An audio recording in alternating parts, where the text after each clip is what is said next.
Salutations, everyone. I hope everyone is still doing well, and welcome to this early morning, middle of the night bonus upload. Before we jump on into it, a couple quick links. As many of you know, I rely on Patreon, PayPal, channel membership, and the merch to help the channel to continue to grow and go. Links to Patreon, PayPal, and channel membership is in the description below. Merch displayed directly under the video.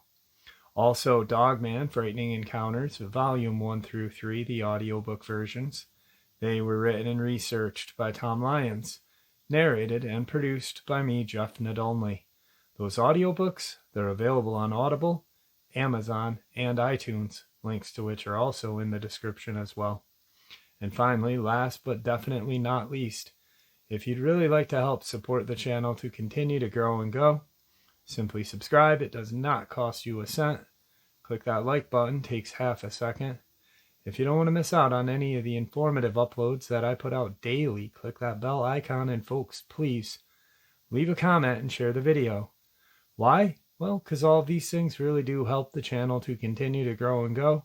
They definitely do matter, and they are appreciated. And with that, I have taken far too much of your time. Let's jump in to this early morning, middle of the night bonus upload, shall we? Tonight's first encounter. I have a job as a social worker for a private company in central Missouri. At the time, I worked in and around a small rural community called Windsor in Henry County. My job took me all over the eastern part of Henry County, often in rural areas down dirt roads through thick forests. I don't recall the exact day or even month, but sometime in the spring of 2018, I was driving on a rural road south of Windsor. Specifically, I was driving south on Evans Road. In Windsor, this is County Line Road because it is the county line between Henry and Pettis County. Just south of the eastward turn to Brandon Road, Evans Road makes an L shape. That turns the road from north to south to east to west. When heading south, to your left is an open field, so you can see if there's anything around the bend on the east to west turn. Seeing there wasn't, I took the turn and glanced at something on my phone.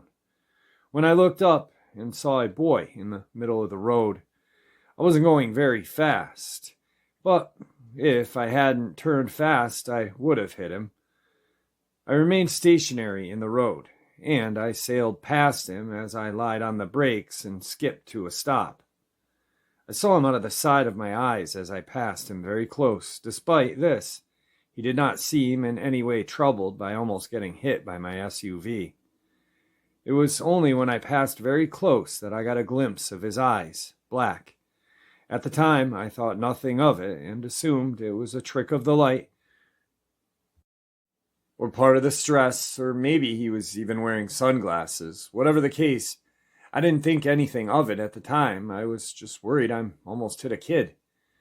Once my vehicle was stopped, I opened the door and jumped out to see nothing there. No one, no boy, no sign of a boy. Yeah, I could feel him. I felt like I was being watched, and got the sense that he was on the other side of my vehicle. I started to walk around it thinking he was hiding from me because he was scared, understandably so.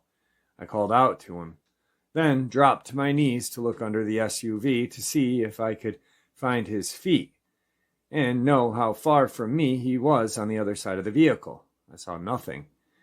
I backed away from the parked SUV far enough that I would see if anything emerged on the other side and waited. Nothing. Yet the whole time, I had a feeling of being watched. It's hard to explain, but I felt like the dread you get when a teacher scolds you for doing something, then watches you for a while afterward. Like, you know, if you make another mistake, you're going to get scolded again. After a while, waiting around just felt stupid, so I got in my vehicle and left. Still in a daze from what had happened, I messaged my wife and a couple of my friends about it. But there was nothing else to do. I spoke to some locals about local ghost legends, but there was nothing about a boy haunting that road. There is an old cemetery not far from there, and Windsor is a very old community. So there is a high likelihood of some hauntings, but nothing about the road being haunted by a ghost boy. The feeling of being watched persisted no matter where I went for the next few hours, but the most intense when I was in my vehicle. It's worth noting that when I got out of my SUV, I left my door open. And when I was circling the vehicle at one point, the door was on the other side, so he could have jumped in there before I looked under for his feet. It did not occur to me at the time to search the inside of the vehicle. In a way, I'm glad I didn't. I left it alone after that, and it only ever came up again when friends wanted me to relay the creepy story to others. Coincidentally, my voice tutor is a member of the local ghost hunting group, and I talked with him about it. He asked if the boy frightened me. I said yes, but not because I thought he wanted to hurt me. More like the same kind of dread you get from being stared at by a stranger.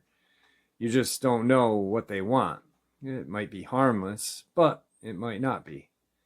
A few months pass and nothing. Over the summer, I start walking at night to exercise. I often did this at night, as my day job keeps me at work for long hours, and evenings are the only time I have to do so. So I usually walk around 8 o'clock to 9 o'clock. I mentioned before I like to listen to horror documentaries about the paranormal and unsolved mysteries. I usually load these up on my iPhone and listen as I walk. I live in a small town called Cole Camp, just south of Saladia, Missouri. It, too, is a very old town with a fair share of ghost stories. It was even the site of a Civil War battle. I noticed sometimes while walking, I'd get the feeling again like I was being watched. I would look around expecting to see someone looking at me, but there was nothing as usual. Cole Camp is a small town, and it's rare to cross paths with someone else that time of night. However, from time to time I would catch a glimpse of an outline of a boy, often in the shadows of someone's yard or in an alley, only to have it vanish when I look back a second time. This has happened at least a dozen times or so, and it happened again as recently as last week, which brings me to the last encounter, which is by far the strangest after the initial.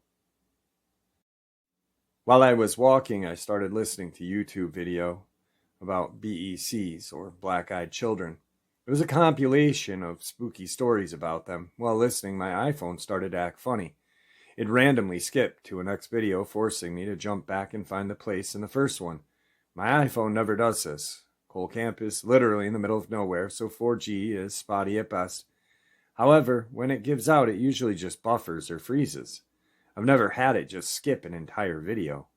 I eventually assumed there was something wrong with that video and went to the other one. It wasn't what I wanted anyway. I wanted theory about these BECs. I had already started suspecting that's what I was dealing with, and I really needed some data. I found a discussion video about them and started listening to what they were saying as I walked. It continually did the same thing, jump around like the first video. That was when I felt it again. Him. I felt I was being watched. I turned and looked up the street, where I sensed he was standing but saw nothing. I turned back around, and as my head passed over a row of houses, I caught a silhouette of him in the alley between two houses, near a tree. I didn't realize I had seen him at first, but when I did, I looked back and he was gone. I promptly returned home, but I have to stipulate that it wasn't because I was scared. I just felt compelled to return home. I don't think he means me harm, and if he did, he'd have plenty of chances already. But I just felt like I needed to be home. I played a random video as I walked home and experienced no more jumps. Once I was home, I locked the door and switched to YouTube on my TV. My wife was at choir practice, so I was home alone with our 4 cats. Once inside, I didn't feel him anymore. I started the video again, and it was playing fine for a while, until it froze. As soon as that happened, I noticed my cat pointing her nose at the front door, growling slowly. Aurea is our most aggressive to territorial cat. Also the smallest, so it's kind of cute. And she's the most likely to confront an intruder, but she never hisses at a closed door, even where there's a neighborhood cat on the other side. If the big door is open and she can see out the screen door, she just stares down the other cats to let them know that this is her place. She never growls unless another cat is inside or near her. Like if we open the door or there isn't a barrier. What I'm saying is that this was an unusual behavior for her, but not out of character. If Arya sensed a threat on the porch that a door might not stop, she would behave in exactly this manner. Meanwhile, I had an overwhelming sense that I should not go to the door or look outside. Not dread, just knowing I shouldn't. The YouTube video would not play at all. I remember my front door security camera, which feeds to an app on my phone, and activated it. All I saw was a black screen. I assumed my app was down and restarted it, but nothing. I called my wife and asked her to check hers. She did, and hers was black as well. Then, while I was on the phone with her, she said, "Oh, it's back." I grabbed my phone and looked, and sure enough, I could see the porch. Arya ceased hissing and walked off to do her cat business. I no longer felt the need to avoid that door, and when I looked for myself, I saw everything was clear. Aside from this, the only other strangeness has been that I cannot add videos about black-eyed children to my watch later list on YouTube. I can put them there, and they are there if I look immediately, but if I wait any length of time, they are deleted. It's been almost a week, and I haven't been walking. I've actually been very sick this weekend, but I'm feeling better, so I haven't encountered him again. I no longer fear him, if I ever did. I don't think he wants to hurt me, as he could have already if he had wished to. He's never knocked on my door or attempted contact, but I've never spoken to him either. Whenever I feel him, I will try to say something. I don't get the feeling of maliciousness from him, only curiosity. My wife, incidentally, calls herself a cautious believer in these things, but she doesn't believe in black-eyed children specifically. She believes my initial encounter was legitimate ghost sighting, but everything that has followed has been a product of my own overworked and highly creative mind, which is fair. I also know what this encounter is atypical of black-eyed children, in that they tend to be malicious or sadistic, and they are not shy about approaching people. Perhaps this one was touched that I got out of my vehicle to check on him after I almost hit him instead of driving away. There is no need to warn me of the risks. I already know not to let him into my home. If he comes to my door, I'll talk to him through it. He's never tried this, though. I'm at a loss for understanding this. This is not my first paranormal experience, but it is by far the most intriguing. My first paranormal experiences do not seem connected. Tonight's second encounter. My house has always been creepy. Growing up, I've had unexplained experiences starting from the time that I was 4 and not stopping. I live in rural Kentucky, one of those towns that solely relies on coal and is 5 years behind the rest of the world. In general, the whole town is still covered in thick woods that appear to have not been tampered with in hundreds of years. My house is placed right in the middle of the mountain, surrounded by an extreme amount of woods and even a couple of ponds. That gives you the setting for my home. This is where the experience begins. Growing up, I was never allowed to watch shows such as Ghost Hunters or even movies such as The Exorcist in the house because of the weird activity in which goes on here. I'd experienced it from an extremely young age, and my mom, who has lived in this house her entire life, had also. However, one night my family made the exception, and we all watched a documentary about Waverly Hills together.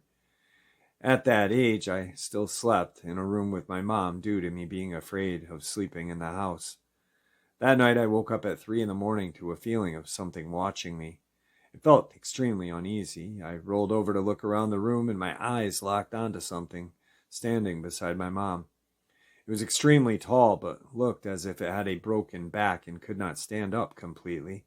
It was hunched over and extremely paled skin.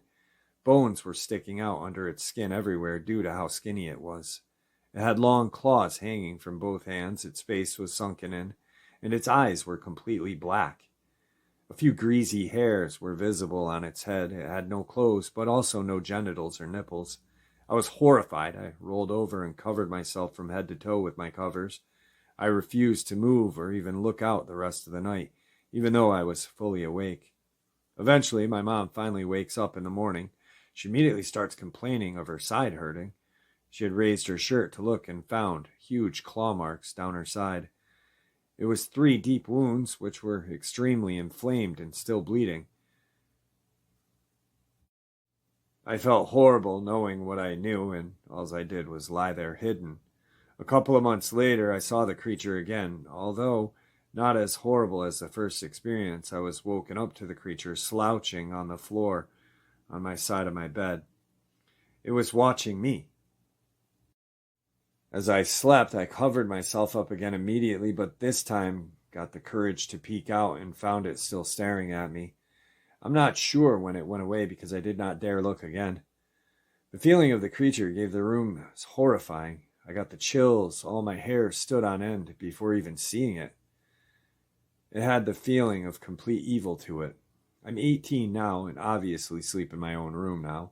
However, I still live in the same house. My mom still sleeps in that room where I witnessed the creature. Almost nightly she has nightmares about something watching her in her room. She has nightmares about something hiding in the paintings on her walls and something coming from the ceiling of her room while she sleeps. There's one specific corner of that room where almost every dream seems to originate in. Our cat refuses to stay in that room if the door is shut. I have had countless other experiences in this house, but these are the major ones. Tonight's third encounter. This happened to me 8 years ago, but surely something I'll always remember. My grandfather made it clear that I should never talk about what we've experienced, and I should just forget it ever happened. But I feel like I won't ever let go of this memory if I wouldn't be able to release it. So anyway, I was 11 at the time. It was summer. And usually we visited our vacation home, which is pretty secluded. We don't have any close neighbors, and the house is literally in the middle of the woods. I never disliked going there, as it's close to the river with a waterfall, which, by the way, looks straight up from the Garden of Eve. My parents let me stay in the house with my grandfather as my mom and dad would have a business trip. But I remember them promising they'll follow as soon as they get back from their trip. My granddad picked me up at around 2 p.m. in the afternoon, and we drove 3 hours. Evening arrived, and we are halfway through because of a major car crash. We're stuck in traffic for a while. We almost finished 10 radio dramas while waiting through traffic. We were finally driving up the mountain, which means we're pretty close. But the road is insanely dark and covered in trees. There are some parts of the road where it looked like you were driving through tunnels, as the tree branches were covering the sky. Then a loud thud broke the silence between the two of us. My granddad had hit a big rock that was sitting in the middle of the road, like someone intentionally put it there to cause an inconvenience. This caused the car to smoke, and it turns out the clutch had overheated. My granddad decided to spend the night in the car, as he was very tired, and he's not very good at driving in the dark. I was already tired, so I was ready to fall asleep. My granddad said he'd get his pillow and flashlight from the compartment of the car. I was listening to him move and arrange our stuff, and then I fell asleep. I'm not sure how long I had been sleeping, but I woke up to the sound of scratching underneath the car, like someone had a rock and was writing something under the car. I was 100% sure I was going to forget it and just sleep. But as I wandered with my eyes, I saw a small dash of light in the dark road. It was my granddad facing the tree, pointing his flashlight in the total black nothingness. I thought he also heard that scratching sound and was looking for it. I was about to get out of the car and call to him, call him to say, hey, get back in the car because I'm scared. But suddenly I noticed that his neck was unusually long and had a patch of hair running through his whole neck. I knew something messed up was going on, so I started watching and looking around the car.